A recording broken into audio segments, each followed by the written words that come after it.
and Tobago is only a few minutes away from Spanish-speaking Venezuela.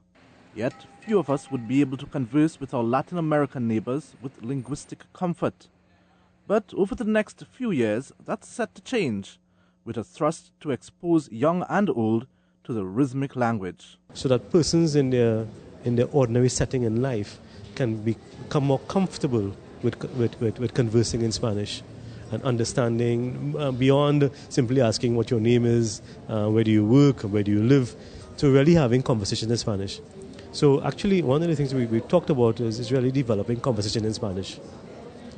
So that even in a business context you can have a conversation in Spanish, in a social context you can have a conversation in Spanish. He says there have been successes so far, but there are still issues to be dealt with. One of the challenges that we now face with is beyond the classes, having persons learn how to converse in Spanish and do a basic and advanced and intermediate class and so on in Spanish, is how to keep people developing their Spanish by practicing. He's hoping that there'll soon be supplemental programs on stream to encourage people to develop their foreign language skills.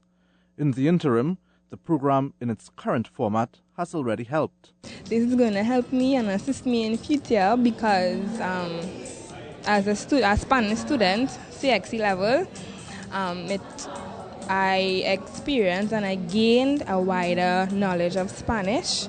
So I know it will help me in my future as a Spanish student. The program originally came out of the Trade Ministry 2 years ago, in anticipation of the free trade of the Americas being headquartered in Port of Spain.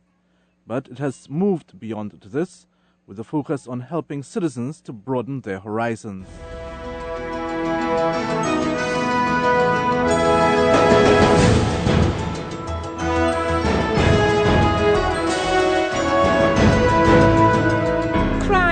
This is crime. When my school is like a war zone. And me and my friend's life in jeopardy. By some little boy want to pull some round conway. Or some girl who's selling she body. When students have no respect for each other or the teacher. And his drugs are selling to one another. When we school getting a bad name in the community. Or somebody thieving somebody pencil, book bag or lunch money. That is a crime. I living in it. But I not part of that. I ready for change. I'm making the call. My life, my future.